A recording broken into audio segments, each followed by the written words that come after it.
Yeah, that's right. Well, long ago, if you gave somebody drugs that resulted in their death in Connecticut, it was considered a capital felony.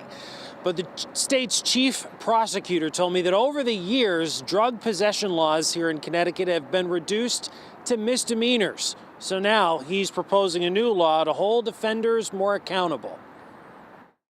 One of the things that this does is it gives that victim's family it holds somebody responsible for their loved one's death. Speaking exclusively with Fox 61, Chief States Attorney Richard Colangelo says his office will introduce legislation this session that would allow a charge of first-degree manslaughter to be placed on anyone who supplies drugs that result in someone's death.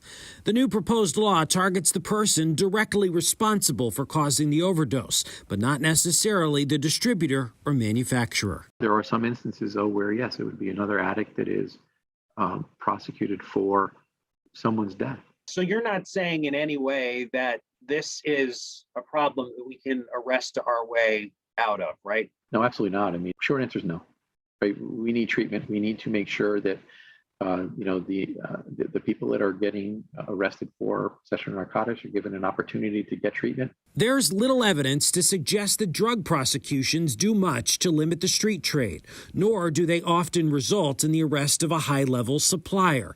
Still, Colangelo told Fox 61 that about 6 years ago, law enforcement started processing every overdose scene as if it were a homicide. We want to get the cell phone of the individual that overdosed. We want to see if we can connect somebody that supplied those drugs to the drugs that caused death.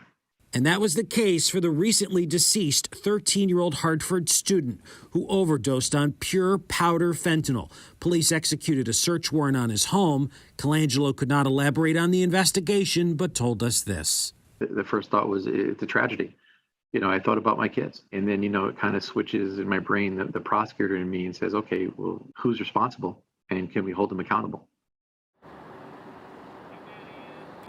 And there's a lot more to my interview with the chief state's attorney, how prosecutors use discretion, will people who call for help still be shielded from prosecution, and how he thinks we can prevent what happened in Hartford from ever happening again. You can watch my full interview with Rich Colangelo on our website, fox61.com, and on the Fox 61 YouTube page. We're live in Rocky Hill outside the chief state's attorney's office. Matt Caron, Fox 61 News.